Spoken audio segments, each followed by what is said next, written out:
Hello. Welcome to my channel. Welcome to my channel right here on YouTube, Shirley's channel chatter. So I have 3 channels here on YouTube. I just started 3 channels, so I'm trying to build all 3 of my channels. So feel free to subscribe, comment below. So all 3 of my channels mostly going to be business related, and then I might add in some blogging on my channel. So but mostly all business related, no gossip, marketing, advertising, promoting, trademarks, patents, copyrights, intellectual property law, so many different things, so much that relates to business, accounting, uh, you know, obtaining a business license, inventory needed for a particular type of business, outsourcing products for your business. But first, I want to start out with a few law. I want to start out with a few law terms. Okay, and one thing I've noticed that when you're dealing in business related, when you're running your business, you're working for a business, or even just for general information. I think we all need to know a little bit about the law. Definitely know in your state, and basically a lot of other states, a lot of countries. When you're traveling back and forth, from the United States to another state, or from the United States out of the country, or out of the country back to the United States. We all need to know a little bit about the law. Definitely need to know how our court systems are structured, and basically just know, general law. Know your general law, because you don't want to travel. None of us, I know I don't. I don't want to travel and then, not know, enough about the law to, you don't want to be like in the blind when it comes to certain things, when it comes to the law. Same thing, I think I would say the same thing about language. When you're traveling, in other words, you want to go to Spain or Asia, Portugal, or out the country, Nigeria. I think it's good to try to, learn a little bit about the language. Do a little research. I always tell my family, and I always had in my mind that I know that when I do travel, before I travel, I want to do a little research. I want to do a little research on the places, the area in which I know I'm about to travel. I want to do a little research and find out, I want to find a little bit more about the culture, what goes on there, and it's just a good thing to do. But here is a few areas. There's so many different areas of law. We have criminal, civil, and tort law and administrative law. But there's so many other different areas of law. We have health law, immigration law, bankruptcy law. So these are the different areas that you can study if you want to go to law school, or if you just want to go online and do some research. So personal injury law. So personal injury law, we know that numbers. You get into an accident, that comes under tort law. So you get in an accident in a car, that's just one example. And you get injured, or you injure somebody, you get in a car accident. So that will come under personal injury law. So you have a right to money damages if you are injured. You're in a car, you injured, somebody hit you, or you hit their car, you injured, you still can access your personal injury protection. That stipulation, not stipulation, but that coverage. I would say coverage. That coverage in your car insurance policy. And then we have consumer finance law, constitutional law, contract law, the law of contracts, contract law, tax law, corporations law, family law. So we never know, if you have to end up in family court, that will come under family law if you have an issue dealing with the family. Securities law, refugee law and policy, intellectual property law, intellectual property law that would be dealing with patents, copyrights, and trademarks that comes under intellectual property law. Right, then you have copyright law, civil rights law, so employment law, housing and discrimination law. Then we have real estate law and environmental law. So it was so many more different areas, but I didn't write that all on. But and probably throughout my, throughout my, I guess my information that I'll be, providing, I'll be probably doing a little more research on, most of these, that way I can put them in my, put them in different videos.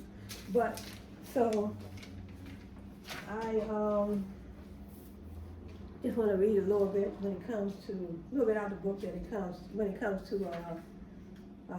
this is criminal law. It's the criminal law book, criminal law and procedure.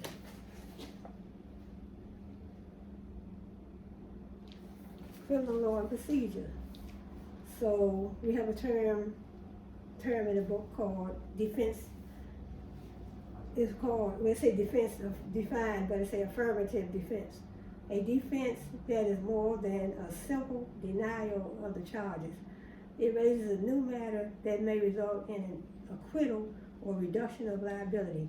It is a defense that must be affirmatively raised, often prior to trial, or is lost. Or it is lost. Criminal defendants usually claim that they are innocent of the charges against them. A lot of times, if you're faced with a charge, 9 times out of 10, we would still tend to plead not guilty. Let the government, the burden of proof lies within the government. In a criminal case, the burden of proof lies within the government. But in a civil case, the burden of proof lies within the plaintiff. So it says criminal defendants usually claim that they are innocent of the charges against them. A defendant's reason for asserting that he is innocent is called a defense.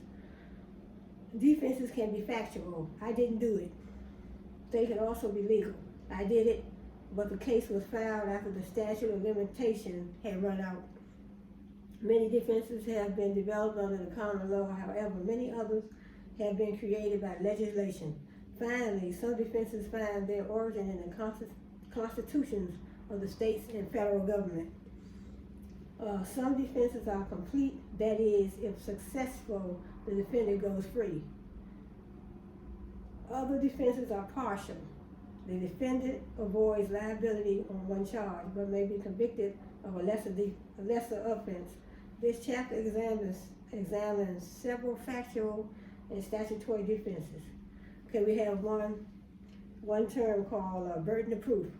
Burden of proof is the requirement that to win a point or have an issue decided in your favor in a lawsuit, you must show that the weight of evidence is on your side rather than in the balance on that question.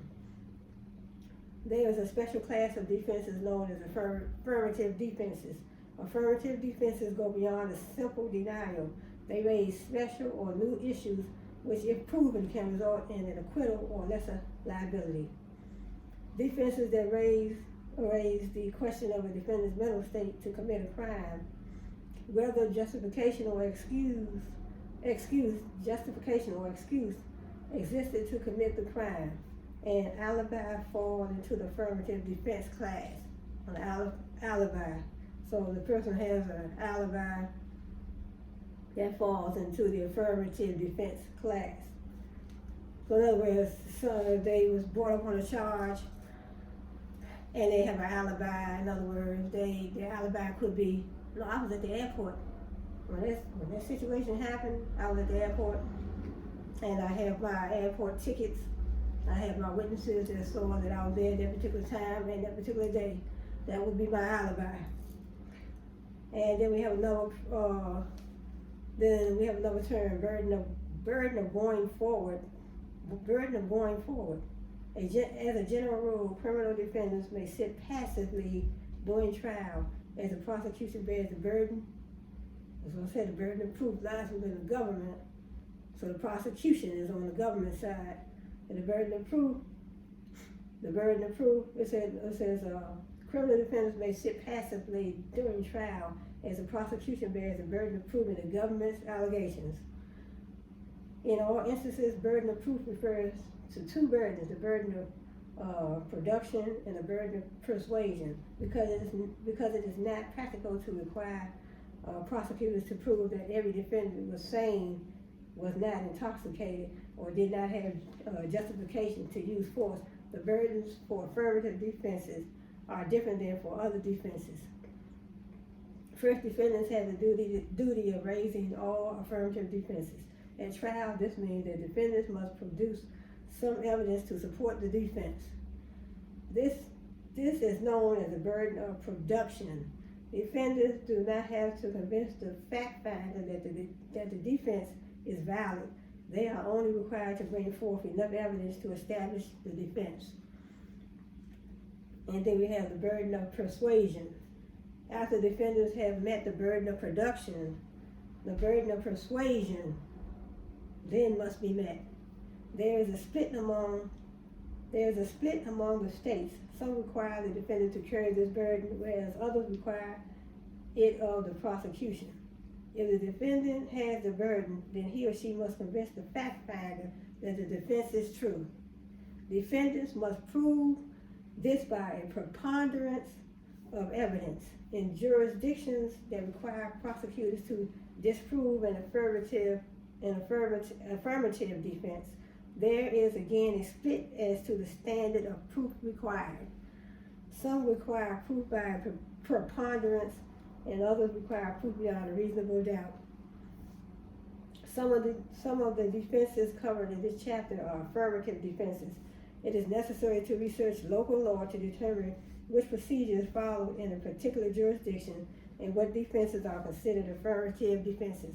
So in other words, in your own jurisdiction, your own jurisdiction, your own state, your own country, you want to find out the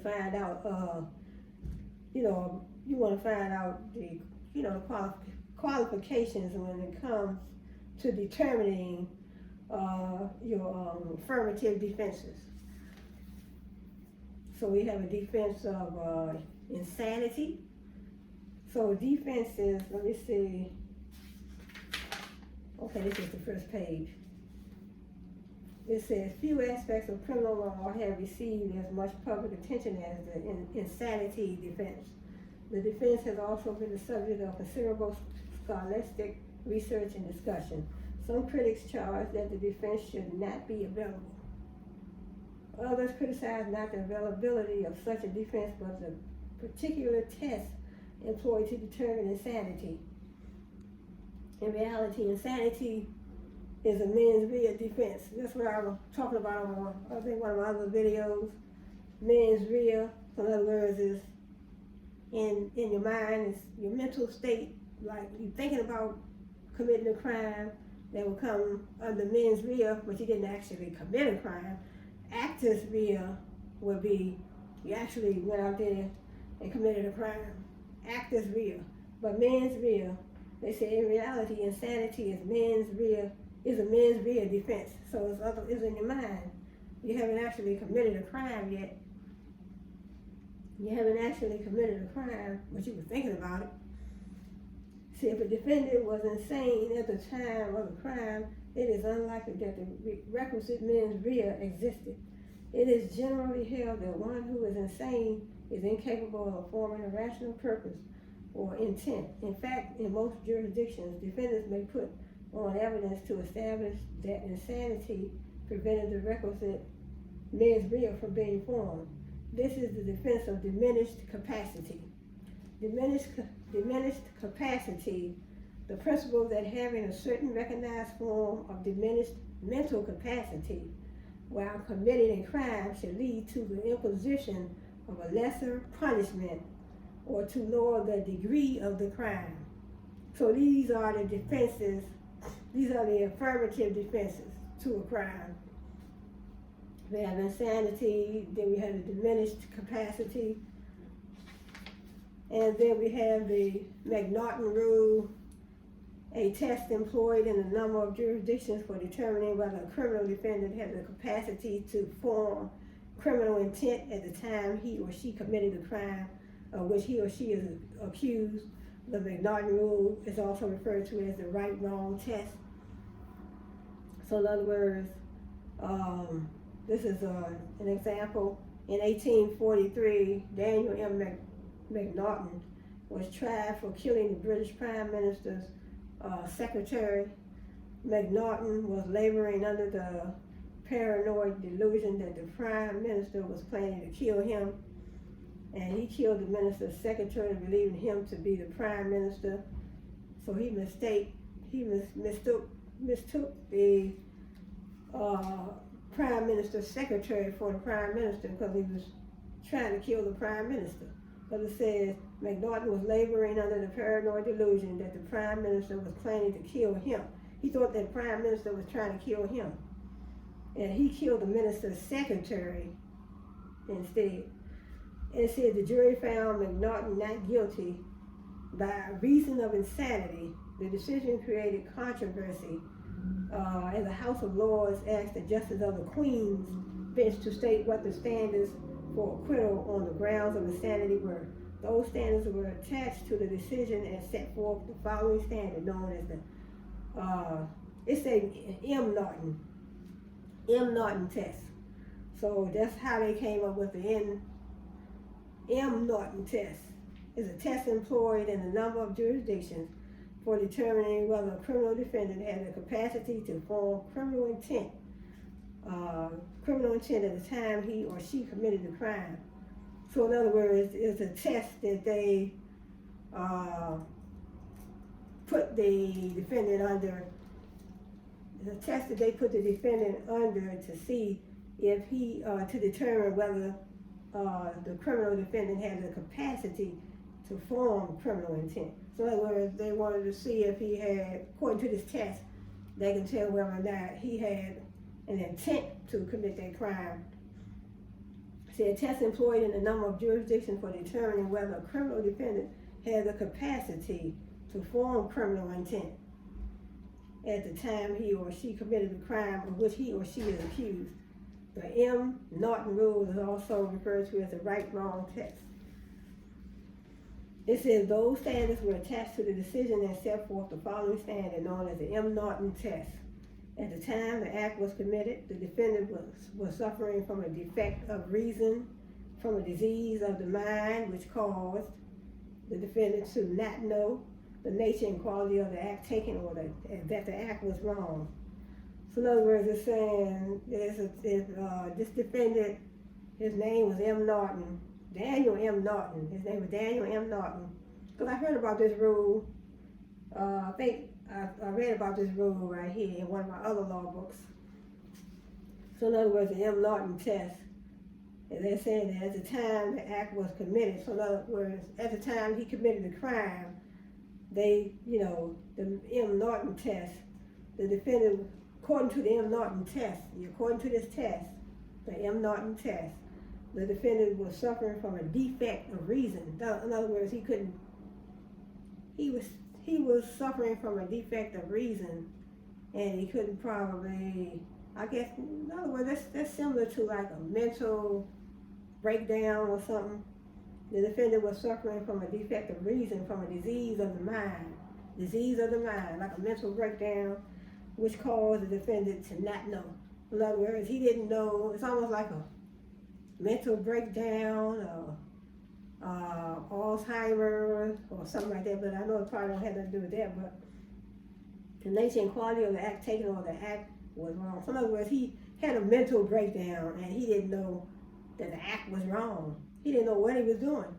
So that test determined his mental state, the M. Naughton test. See, at the time the act was committed, the defendant was suffering from a defect of reason and a defect of the mind, disease of the mind, which caused the defendant to not know. He was suffering from a disease of the mind and a defect of reason. That's one of the defenses. So in other words, that got him off of his case. It says this test has become known as the M. Norton or the right-wrong test. It is the test used by most jurisdictions today, and they're still using it today.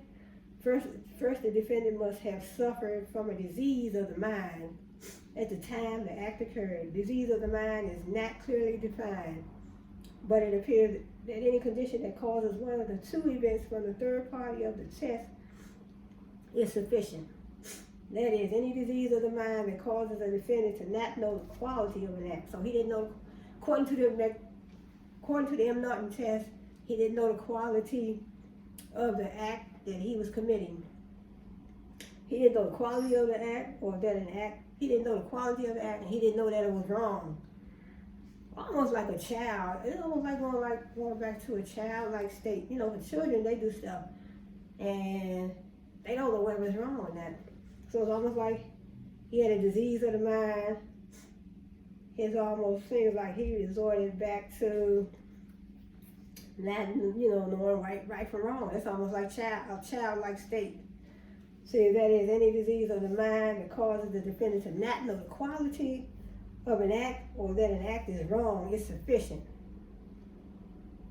So any disease of the mind that causes the defendant to not know the quality of an act and that the act was wrong. So he didn't know the quality of the act and didn't know that the act was wrong. In at least one case, extremely low intelligence was found adequate. Low intelligence was found adequate according to this M. Norton rule. So that's a defense to a criminal act. The phrase, the defendant must not know the nature and quality of the act simply means that the defendant did not understand the consequences of his or her physical act. So Daniel M. Norton didn't understand the consequences of his physical act. He had a disease of the mind, didn't know what he was doing, didn't know the quality of the act, and didn't know the consequences that he would, encounter if he committed that crime. So then we have the irresistible impulse. Irresistible impulse, that's another defense. The loss of control due to insanity that is so great that a person cannot stop from committing a crime. Then we have the Durham rule. The principle used in Durham versus United States that a defendant is not guilty of a crime because of insanity if he or she was suffering from a disease or defective mental condition at the time of the act, and there was a causal connection between the condition and the act. That's similar to the M. Norton, the Durham rule. Irresistible impulse. Under the M. Norton test, a defendant who knew that his or her actions were wrong but could not control his or her behavior because of a disease of the mind, that was the M. Norton. This has led in few jurisdictions which M. Norton to supplement the rule. These states continue to follow the basic rule, but add that a defendant is not guilty by reason of insanity if a disease of the mind caused the defendant to be unable to control his or her behavior. This is true even if the defendant understood the nature and quality of the act or knew that the behavior was wrong. This is known as irresistible impulse. So that's another defense, the irresistible impulse. Then we have the Durham. In 1871, the New Hampshire Supreme Court rejected the M. Norton test and held that the defendant was not guilty because of insanity if the crime was the product of mental disease. No other jurisdictions followed New Hampshire's lead until 1954, when the District of Columbia Court of Appeals handed down Durham versus United States. Durham was overturned in 1972 by the District of Columbia Court of Appeals in favor of a modified version of the model penal code test. Today, Durham is not used by any jurisdictions. The model penal code test. The model penal code test contains a definition of insanity similar to but broader than the M. Norton and irresistible impulse test. This test is also referred to as a substantial capacity test. The relevant section of the code reads, a person is not responsible for criminal conduct if at the time of such conduct as a result of mental disease or defect, he lacks substantial capacity either to appreciate the criminality, wrongfulness, it means wrongfulness, of his conduct, or to conform his conduct to the requirements of law. So these are, it's a factual and statutory defenses. So that's what I was reading. Factual and statutory defenses.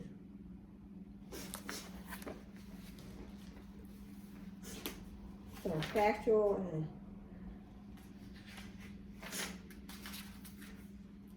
so we have the McNaughton. We talked about the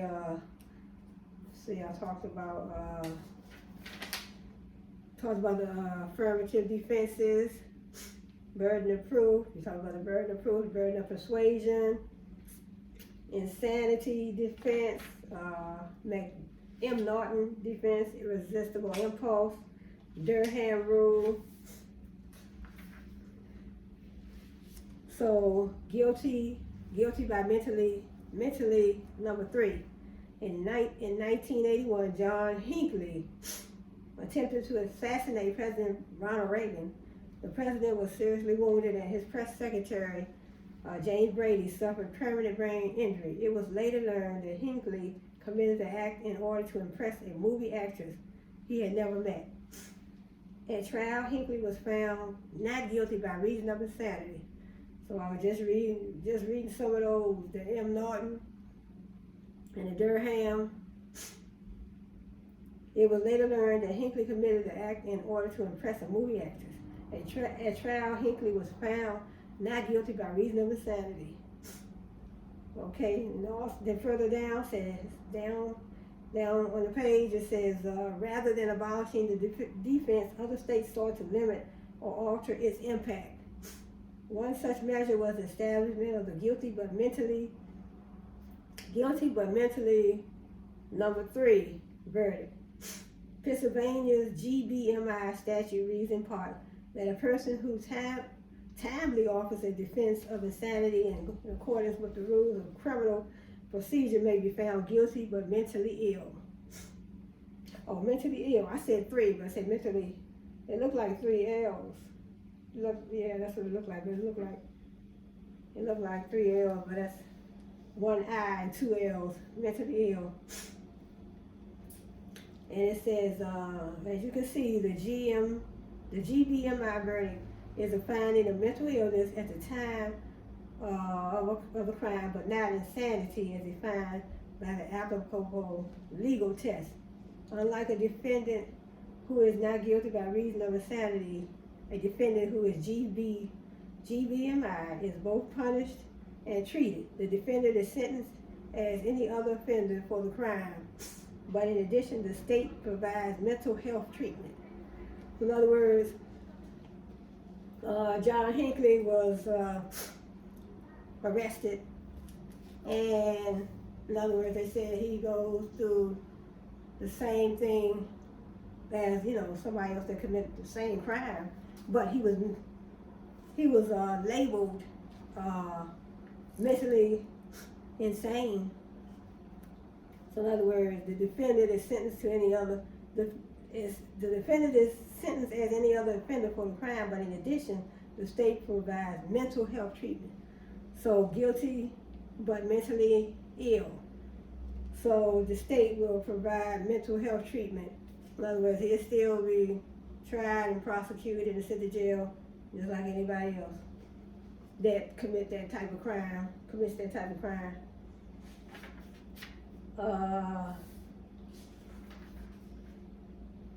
So then we come across a couple of terms: duress and necessity. Duress, unlawful pressure on a person to do what he or she would not otherwise have done. It includes force, threats of violence, physical restraint, etc. Consider these facts. Terry Teller is ordered by a bank robber who is brandishing a gun to place the money in her drawer. She's working at the bank, so they have a bank robber that comes up on her tell her to put the money in the bag and give it to the bank robber, or she would be planted 6 feet under. So no, that's a threat. Has Cherry committed theft? Although the elements of theft may be satisfied, she has a defense of duress. To prove duress, one must show that one was threatened and that the threat caused a reasonable belief that the only way of avoiding serious personal injury or death to oneself or others was to commit the crime. Duress was recognized in common law and continues to be a statutory defense today. Then we have necessity. Necessity often refers to a situation that requires an action that would otherwise be illegal or expose a person to tort liability. The court mentioned that the order's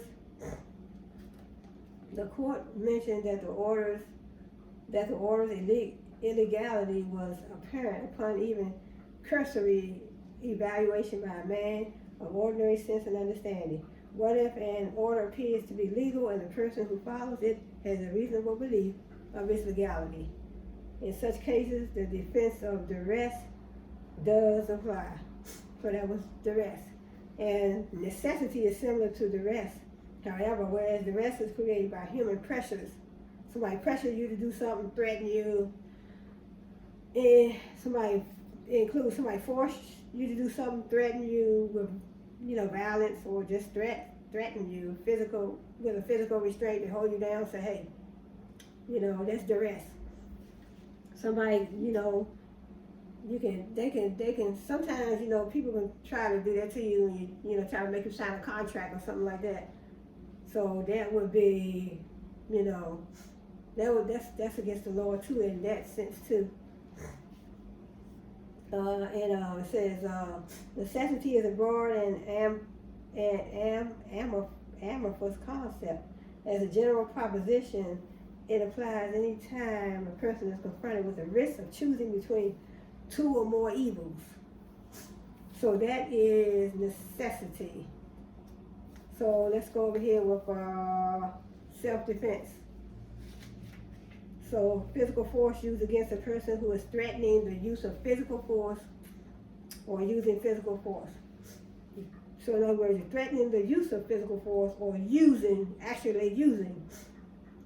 It says in some situations the law permits access to use physical force against others. Self-defense, defense of others, defense of property, and use of force to make arrests fall into this area. Self-defense, defense of others, and defense of property, when successful, are complete defenses. So to prove self-defense, it must be shown that the actor was confronted with an unprovoked, immediate threat of bodily harm. So that's self-defense. Some states don't recognize the self-defense defense. So it says it must be shown. In other words, for self-defense, to prove self-defense, it must be shown that the actor was confronted with an unprovoked, immediate threat of bodily harm.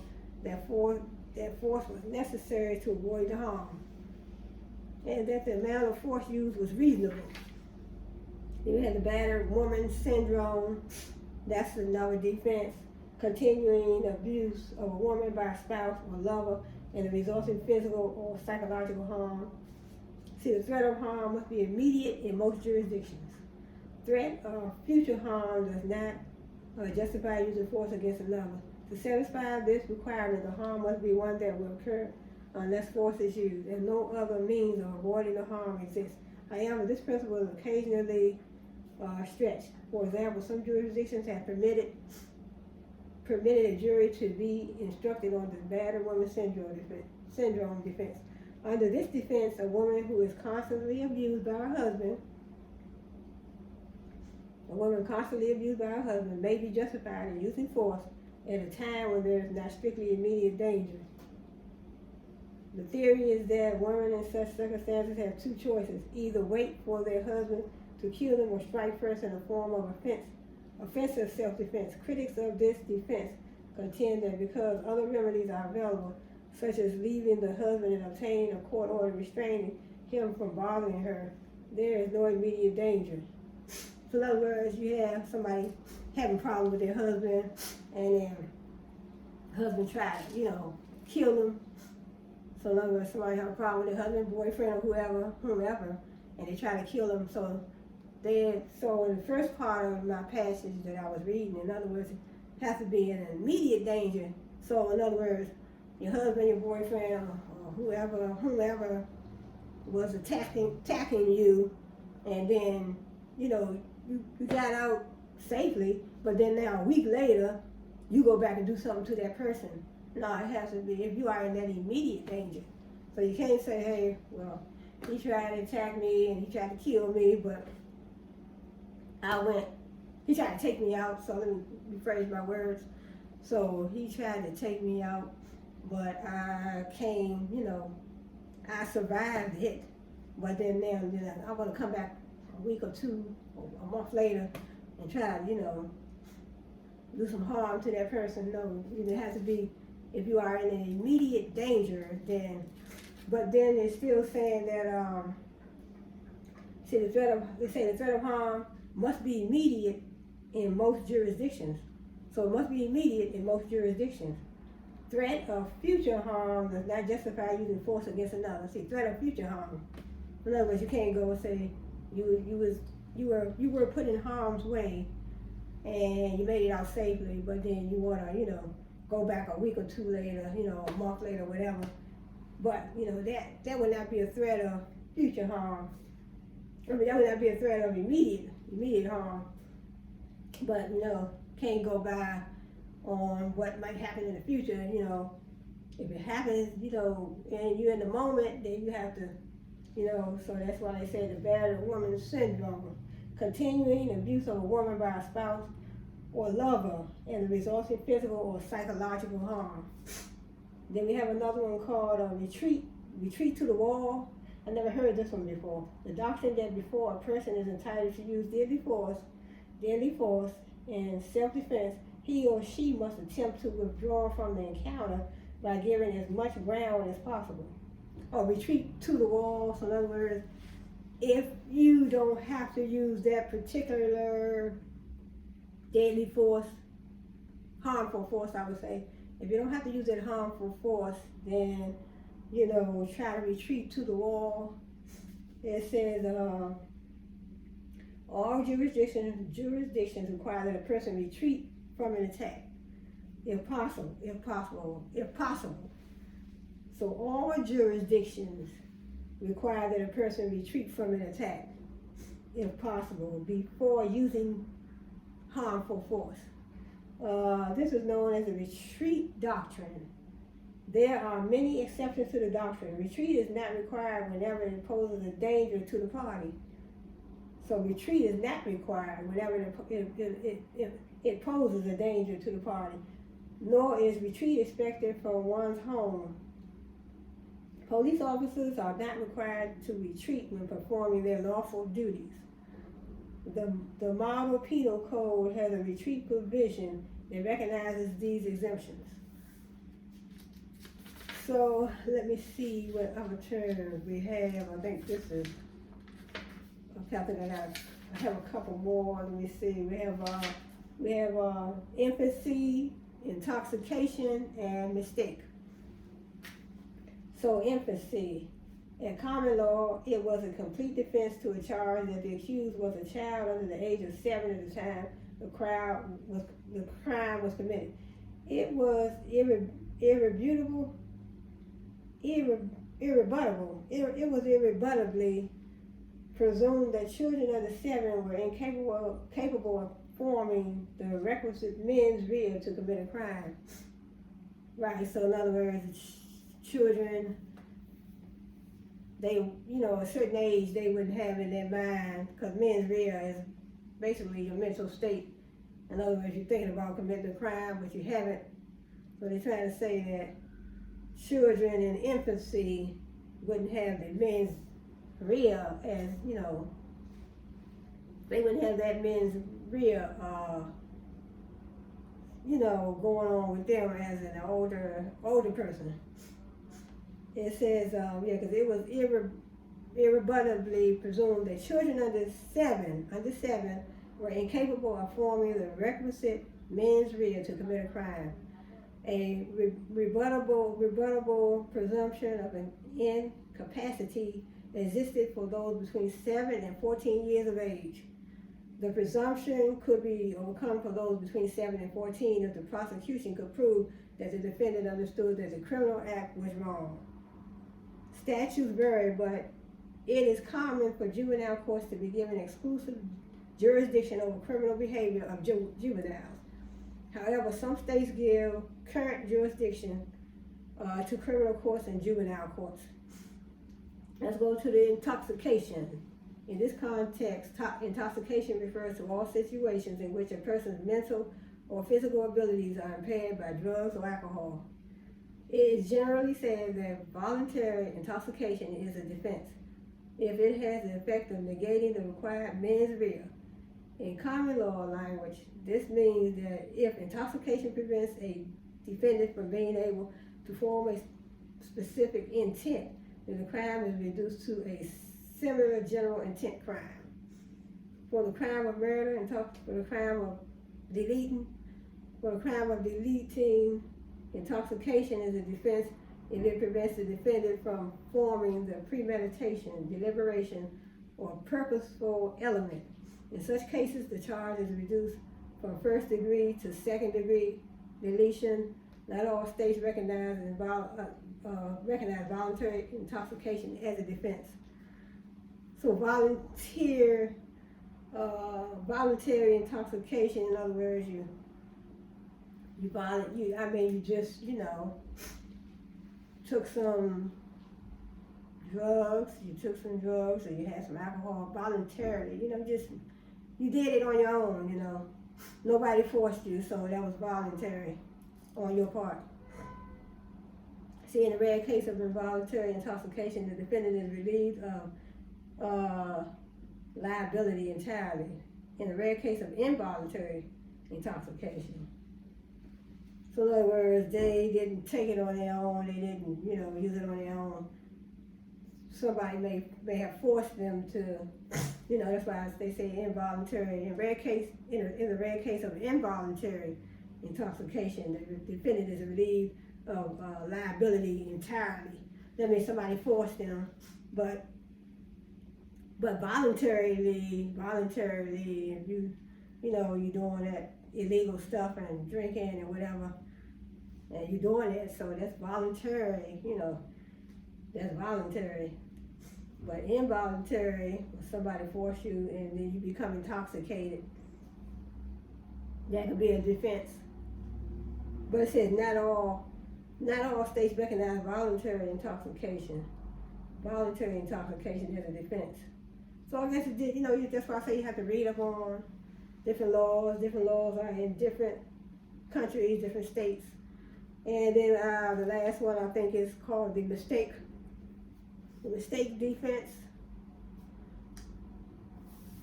People may be mistaken in two ways.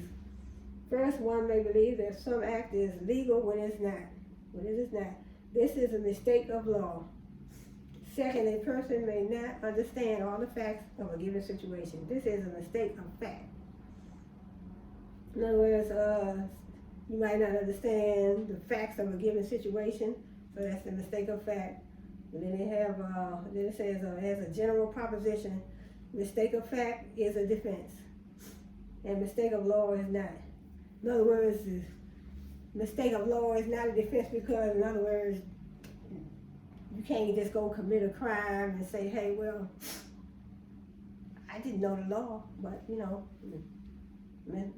ignorance of the law is inexcusable. So you go commit a crime and, you go steal from a store or something like that, and then you try to use the mistake as your defense. No, but that would be a mistake of, you can't use a mistake of law to, as a defense. So that's what they're saying. As a general proposition, mistake of fact is a defense, and mistake of law is not. Because you can't just say, you can't just go commit a crime and say, oh, that was just a mistake in law. No, that was a crime you committed. It wasn't a mistake. So in other words, read up on the law in these different states and different countries. So that's what we all need to do. That's why I keep my law books in hand. This is criminal law and procedure.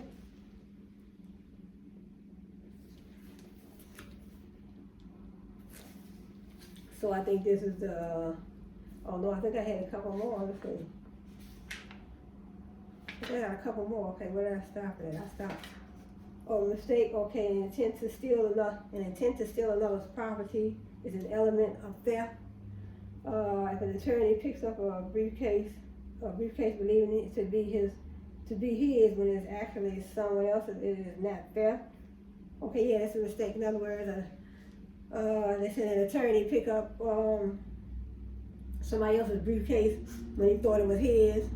That is not theft. That is a mistake. That's not theft. That is a mistake. In other words,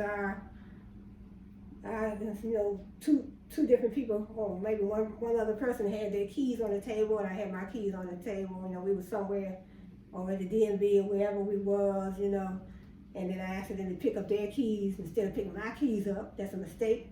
Not theft. I didn't steal the keys. So, although honest mistakes of fact usually constitute a defense, there are exceptions. One exception is obvious: strict liability crimes, as there is no requirement of mens rea to negate, in some instances, an honest but unreasonable mistake of fact may not eliminate culpability entirely. However, it may reduce the crime. The imperfect self-defense previously discussed falls into this category. We have all heard, if not quipped, ignorance of the law is no excuse. I said it different though. Ignorance of the law is no excuse. As a general rule, this statement is true. There are two situations in which a person can make a mistake of law. The first occurs when an individual is unaware that his or her actions are prohibited by statute. Then we have a term called entrapment, the act of government officials or agents of inducing a person to commit a crime that the person would not have committed without the inducement. So entrapment, in other words, entrapment is like when, in other words, you got somebody that's, smoking those little funny cigarettes. Somebody smoking those, somebody that doesn't smoke. Somebody that doesn't smoke those little funny cigarettes, but they were enticed to do that, to smoke those little funny cigarettes, when they would not have ordinarily smoked, those funny cigarettes. So that is entrapment. So basically, a law-abiding citizen like me, if somebody, tried to entrap me, and law enforcement or somebody tried to entrap me, and I know I don't smoke, I don't smoke those little funny cigarettes. See, the act of government officials or agents of inducing a person to commit a crime. So in other words, somebody induced me to commit the crime of, whatever crime it is, stealing out the store or whatever, but I know I would not ordinarily have done that. That is entrapment. But if you are the type of person that would do that, and you have a history of doing that, then that would not be entrapment. See, because let me read. It said, to what extent should police officers be permitted to encourage someone to commit a crime? The question underlies the defense of entrapment. Entrapment occurs when law enforcement officers encourage another to commit a crime with the intent of arresting and prosecuting that person for the commission of that crime. Entrapment is a defense of recent development, although all states and the federal government recognize some form of defense, some form of the defense today. So let's go with, I think that's it. Okay, that's it for that book.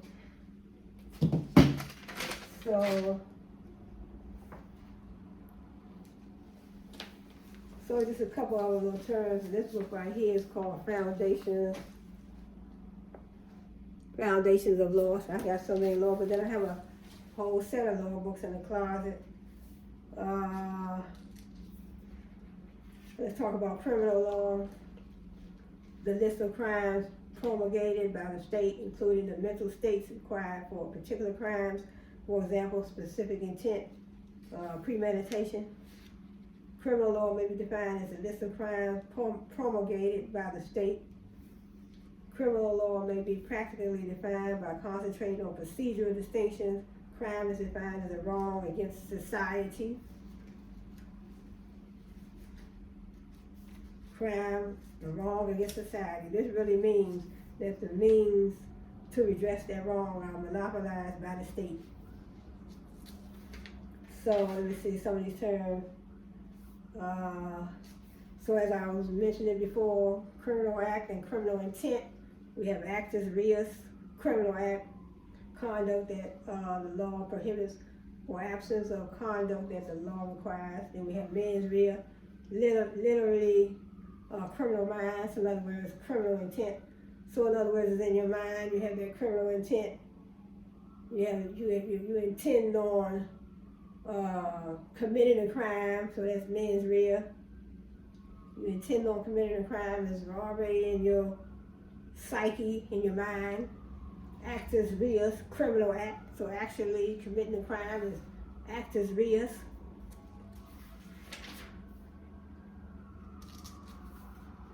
Criminal act, criminal intent. Then we have general intent and specific intent. General intent for criminal law, general intent requires merely that the actor intended a harmful act. Specific intent in criminal law, specific intent requires that the actor intended the precise result of a harmful act. So, you have conspiracy, a crime involving two or more persons who agree to commit a crime or agree to plan a crime. So you sitting around a table and you're playing cards or whatever, and you say, well, let's go tomorrow, we're gonna go down there and rob this bank. We're gonna go down there to Fifth National Bank and rob it, me and you, so that's so that would be the conspiracy. That's conspiracy. Then you have the attempt to commit a crime, an act that goes beyond mere preparation to commit a crime, but that is not completed. So the attempt to commit a crime, in other words, you attempt, is not the same as actually going out there and committing the crime. You attempted to commit a crime. Well, I mean, that still could be a crime. See, the attempt to commit a crime is also a crime. That's what I said. I figured it could be. In its simplest form, an attempt is a crime that failed. In other words, I go in the store and I want to attempt to rob the store, but some of the people that was, a couple people in the store grabbed me and hold me till the police, come, and they said, she tried to rob the store, so they hold you till the police come and hold me till the police come. That's still a crime. So that is good terms in here. I'm not gonna read all of them. Okay, I think that's the end of that book. We can talk about, I talked about these in my other book. But here goes defamation, and then injury to reputation. It includes slander and libel. That's a defamation. Rights and duties in tort action, by contrast, are based on obligations imposed by law. For example, our law recognizes an individual's right to a good reputation and a corresponding duty on others not to spread lies. So you spread lies about somebody, and lie is something that's not true. That is defamation. Defamation, defaming their character. You're saying some harsh lie about them with that evil intent. If such an injury occurs, the injured party may sue in tort under a cause of action for defamation. So you sue in tort law for money damages. So that comes under tort law. So under tort law, that is geared toward money damages, and it's different from criminal law. So tort law is when a defendant is liable. Say liability is based on a breach of duties established by law rather than on an agreement between the parties found in the terms of a contract. In a cause of action for breach of contract, the court looks to the contract to determine whether it is valid and enforceable under contract law, and then, if valid, to the terms of the contract to determine precisely what obligations were created. So it says, if such an injury occurs, the injured party may sue the tort under cause of action, the cause of action for defamation. It says, if the party failed to fulfill promises in the contract, liability may be imposed for resulting injury to the party. So they talk about a contract, and if you breach the contract, but I don't see what it has to do with defamation up here. It says, rights and duties in a tort action by contract are based on obligations imposed by law. For example, our law recognizes an individual's right to a good reputation. In other words, we have the right to a good reputation. But when somebody tries to bring our reputation down, defame our character, go around telling lies about us, you know, she did this, she slept around with 4 or 5 different men, and that wasn't even true, and she has a husband. That could result in a defamation lawsuit. And then they jumped into contract. It says in the cause of action for breach of contract. I don't know why they jumped from that to the second paragraph, but let's go over here to the elements of tort.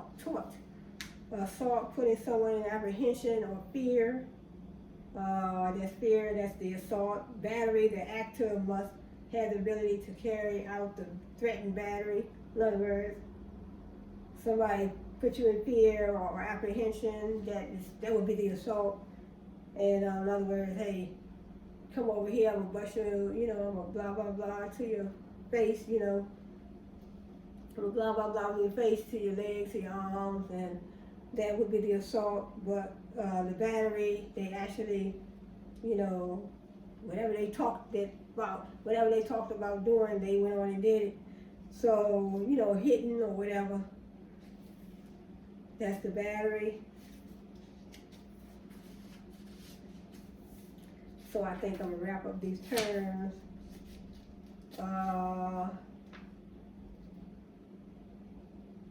We have the doctrine of respondeat superior, a principle of agency whereby a principal is held responsible for the negligent acts of an agent acting within the scope of the agency. The employer is liable for the negligence of an employee, also called vicarious liability. So in other words, the employer is responsible for the negligent acts of the employee. That's why a lot of these jobs, they still have to, you know, have the liability insurance on all the employees. And that's what it said. That was the next term too.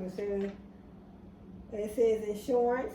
The rise of the modern insurance industry has embedded tort litigation. The basic principle of insurance is pooling risk. This is talking about homeowners. A homeowner who buys fire insurance contributes a small amount to a large pool of protection against the possible but unlikely prospect of a fire. So, let's see what other terms I have.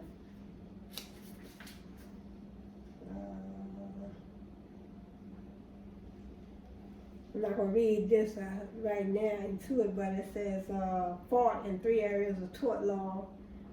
Tort law covers a variety of areas of injury to person and property, but 3 areas constitute the bulk of tort litigation: intentional torts, negligence, strict liability.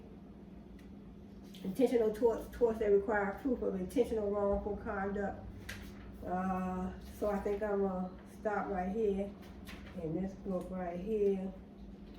We also have contributory negligence, a principle by which a recovery will be denied a plaintiff for defendant's negligence if plaintiff is also found to have been at fault contributory negligence. So in other words, if you are found, you won't be able to use that defense if you are found to be partly responsible for your own injury. See, a principle by which a recovery will be denied a plaintiff for defendant's negligence if plaintiff is also found to have been at fault. So the plaintiff found to be at fault, then he contributed to his own injury. Injury or injuries. We have comparative negligence. Comparative, a principle whereby damages are a proportion between plaintiff and defendant according to their relative fault. In the negligence case where both are found to have been at fault. So this comes under tort law, comparative negligence. So they're going, in other words, the defendant may be a certain percentage responsible for his own injury. And then it says a principle whereby damages are a portion between, so in other words, one has to pay a certain portion, the defendant pays a certain portion, and the plaintiff probably pay a certain portion. Yeah, it says, that's what it says, damages are a portion between plaintiff and defendant according to their relative fault. Yep. They pay a certain percentage according to their fault. When it comes to, in the tort law, in the negligence case. So it's a lot of words, a lot of definitions in here. We have compensatory damages awarded to an injured party to make her whole. That is in tort law, to compensate for all injuries, and in contract, to put the non-breaching party in the position he would have been in if the contract had been performed. So also referred to as actual damages. And I think that's it. Tort has traditionally been defined as a private wrong, not arising out of contract. This definition distinguishes between public wrongs, which are classified as crimes, and private wrongs, which are designed to redress wrongful conduct causing injury to a private party. So that's just a summary. Contracts and commercial law. So I'll get into some of these terms next time. So, okay. Just a couple more. There's a couple more, just a couple of gentlemen I want to talk about, okay? Abraham Maslow and his hierarchy of needs, so I'm not going to go into that too much now, but I'll bring some more information on him probably in my next video. So Abraham Maslow and his hierarchy of needs, so in other words, you have one need and you satisfy that need, then you move to the next need. So his first need is self-actualization, the desire to become the most that one can be. Then we have the esteem needs, respect, self-esteem, status, recognition, strength, and freedom. And then we have love and belongingness need, friendship, intimacy, family, and family sense of connection. Then we have number 4, safety needs, personal security, employment, resources, health, property. And the last one, physiological needs, which are air, food, shelter, air, being able to sleep, get the proper rest, and clothing. So in other words, he believes that one need comes before, the most important need comes first, and then after you finish satisfying that need, you satisfy the next need. So self-actualization is like, that comes from within. That's your self. Your self-actualization means that you got to think about yourself first. Think about yourself first, what you want to do in life.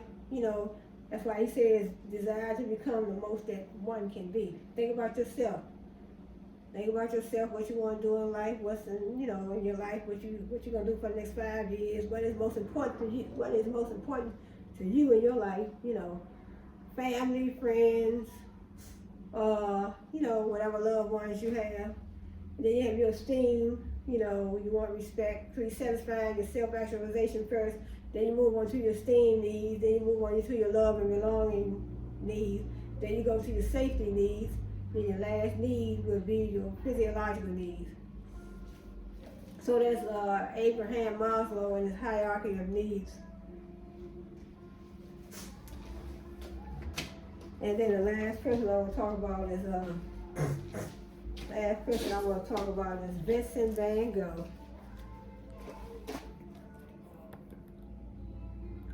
That's Vincent van Gogh, and let me see if we have any other pictures.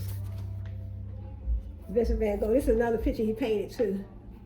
So this is the book that I had when I was down Strayer University.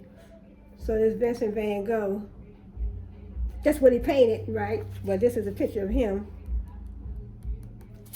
So Vincent van Gogh, and then probably in my next video I'm going to talk about Rembrandt, Picasso, Michelangelo. There's a whole lot of different ones I want to probably bring light to. So the Dutch artist, Vincent van Gogh, 1853 to 1890, was a passionate idealist whose life was marred by loneliness, poverty, depression, and a hereditary mental illness that ultimately drove him to suicide. What, really? He had a mental illness and drove him to suicide. That's something else. Vincent van Gogh. I would like to have me some portraits of some of these famous painters and artists. Michelangelo, Rembrandt, Picasso, Vincent van Gogh, and Gauguin. And it says, Vincent van Gogh, he was lonely, he was depressed, and he had a hereditary mental illness that drove him eventually to suicide. Wow. During his career as an artist, he produced over 700 paintings and thousands of drawings, of which he sold less than a half dozen in his lifetime.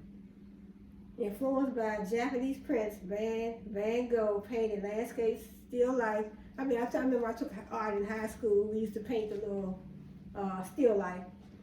So Vincent van Gogh painted landscapes, still lifes, and portraits in a style that featured flat, bright colors, a throbbing, sinuous line, and short, choppy brush strokes. His heavily pigmented surfaces were often manipulated by a palette knife or built up by applying paint directly from the tube. Van Gogh shared with the Romantics an attitude toward nature that was both inspired and ecstatic. His response to the world, rather than its physical appearance, often determined his choice of colors. As he explained to his brother Theo, I use color more arbitrarily so as to express myself more forcefully. Van Gogh's painting, The Starry Night, a landscape view of the small French town of Saint-Remy, is electrified by thickly painted strokes of white, yellow, orange, and blue. Cypresses are ripe like tongues of flame. Stars explode, the moon seems to burn like the sun, and the heavens heave and roll like ocean waves. Here, Van Gogh's expressive use of color invests nature with visionary frenzy. So in his letters to Theo, he said was his brother, an art dealer by profession, Van Gogh pledged his underlying faith in the power of artistic creativity.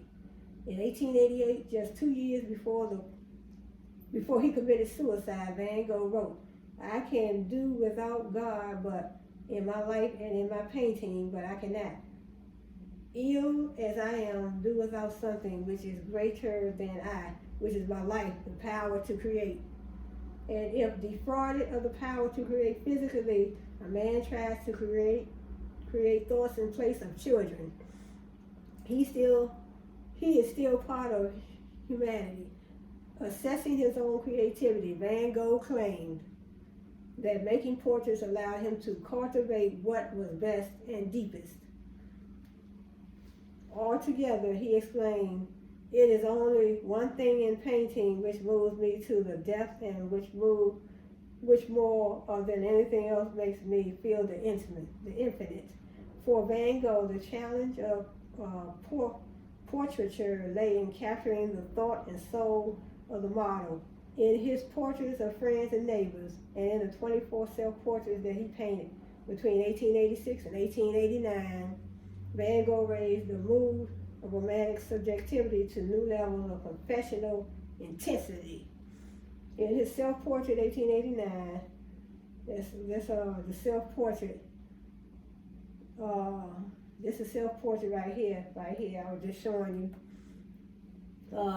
Figure 3124, for instance, where the pale and ruddy flesh stones of the head are set against an almost monochromatic blue field. The skull takes on a forbidding, even spectral presence. If Van Gogh may be said to have apprehended an inner vision of nature, Paul Gauguin, 1848 to 1903, tried to embrace nature in its embellished state, abandoning his wife, his children, and his job as a Paris stockbroker. This prototype of the modern bohemian traveled to Martinique, to Brittany in northwest France and the southern France before finally settling on the island of Tahiti in the South Seas. Gauguin's self-conscious effort to assume the role of the civilized savage shared the fascination which unspoiled nature that characterized the writings of Rousseau and Thoreau. So I read a passage on Thoreau on Walden Pond. So I think that's on one of my other videos. How he went down to the woods, Thoreau, because he was talking about Thoreau, Rousseau, and Thoreau. So I'll probably bring some information on Rousseau too, and Thoreau. But I think I know I have read a passage from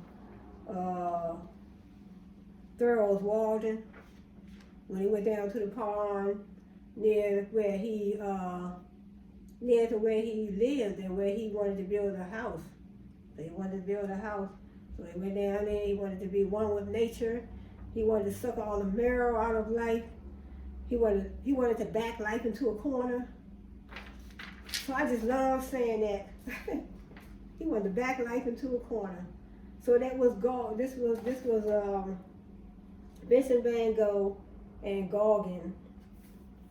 So it says, Gauguin's self-conscious effort to assume the role of the civilized savage shared the fascination with unspoiled nature that characterized the writings of Rousseau and Thoreau. But Gauguin's flight to the South Sea was also typical of neo-primitivism, the fascination with non-Western cultures that swept through the intellectual community of late 19th century Europe. The Paris exhibition of 1889 contributed to the interest in exotic cultures by bringing to public view the native arts of Africa, Asia, and Oceania, the islands of the Central and South Pacific. Central and South Pacific, they call it Oceania. Remote societies and their achievements were fast becoming objects of study for the new discipline of anthropology, the science of humankind and its culture. In 1890, the Scottish anthropologist Sir James Frazer, 1854 to 1941, published The Golden Bough, a pioneer study of magic and religion as reflected in ancient and tribal folk customs. The lure of the primitive among late 19th century figures such as Gauguin represented a rebellion against Western sexual and societal taboos, a rebellion that would become full-blown in the Neo-primitivism, neo-primitivism of early modern art. Gauguin's favorite subjects were inspired by the folk culture of Brittany. His painting style constituted a rebellion against Western norms, featured brightly colored shapes that seemed to float on the surface of the canvas. In the Day of the God, in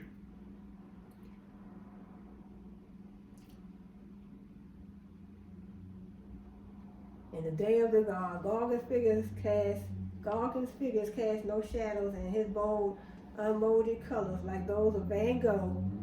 Bold, see, so Gauguin, when he painted, he used a lot of bold, unmolded colors, like those of Van Gogh, often bear little relationship to visual appearance. The blues in the background of the Day of the God. See, the blues in the background, the Day of the God, for instance, are of the same intensity as those in the foreground.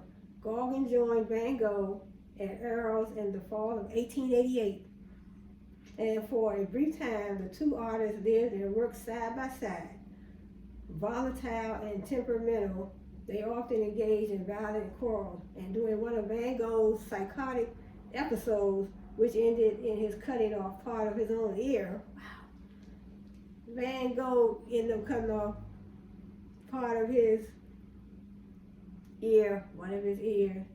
He even attempted to kill Gauguin. He even attempted to delete Gauguin. But despite their intense personal differences, Van Gogh and Gauguin were fraternal pioneers in the search for a provocative language of form and color.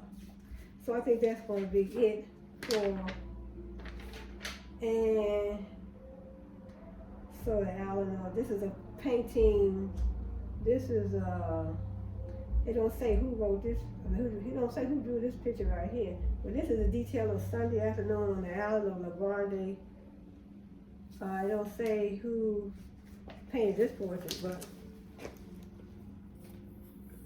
it don't say on here who painted. I was looking for the name.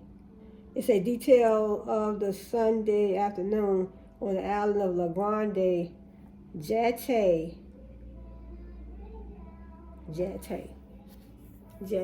So let's see so I think I'm gonna cut this video short right here. That's the same one. This is George Seurat. This is George Seurat. I didn't read about him yet, but George Seurat painted that. So let's see what else we got. This is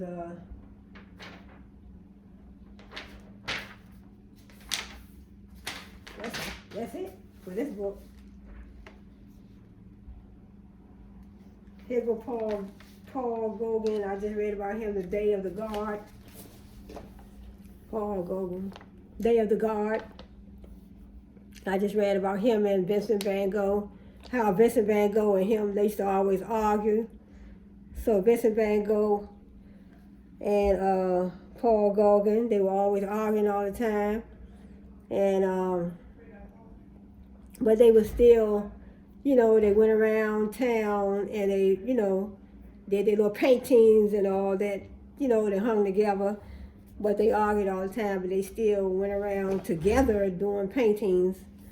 And to Vincent Van Gogh, he deleted himself. So he had it said when I first started reading it, it said Vincent Van Gogh had some type of mental illness. So this is Paul Cézanne, The Basket of Apples. Paul Cézanne, The Basket of Apples. So when I was in school, I did a whole lot of highlighting. So when it was time for me to take my test, I could comprehend better, understand what I was reading better. So, and this is here another Paul Cézanne, Mont Saint Victoire, oil on canvas, 1902 to 1904, Paul Cézanne. Paul Cezanne. This was Oil on Canvas, 1902 to 1904. So 1902 to 1904. 1904, wow. It was some time ago. 1904, so you're looking at about, ooh, wow, that's look like over 100-something years ago. So I guess I'm gonna stop right here. So this is what I was reading from. This is a humanistic tradition.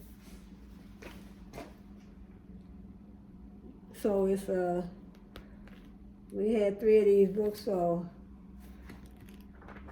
you can see I always highlight my books so when I was studying, it was easier for me to study, you know. Easy for me to study, but I really, you know, so this is, but, you know, and this is a picture of, let's see, Eugene Delacroix. This is Eugene Delacroix. Eugene Delacroix. So I think I read about him in one of my other videos. But I want to stop right now. I'm going to stop the video now because this is, it's been over an hour. So I want to say thanks for joining me. Then next time I might get into this book here, Civil Litigation. So you see I have Civil Litigation. Civil Litigation, Criminal Law and Procedure, and then Foundations of Law. But I want to stop this video right now. I want to say thanks for joining me on my business channel. So I want to say I'm glad you could join me. Glad to see you. So subscribe below, comment below. I'm going to try to bring you all the information I can about business, law, accounting, anything related to business. If you have any other subjects, well, any other topics, you know, as long as it's related to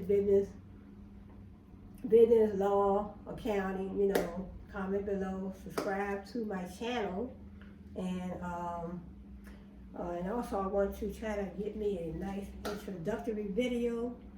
I need a nice introductory video. So I want to say thanks for joining me, and I want to see you all, hope to see you on my next video. So have a good one.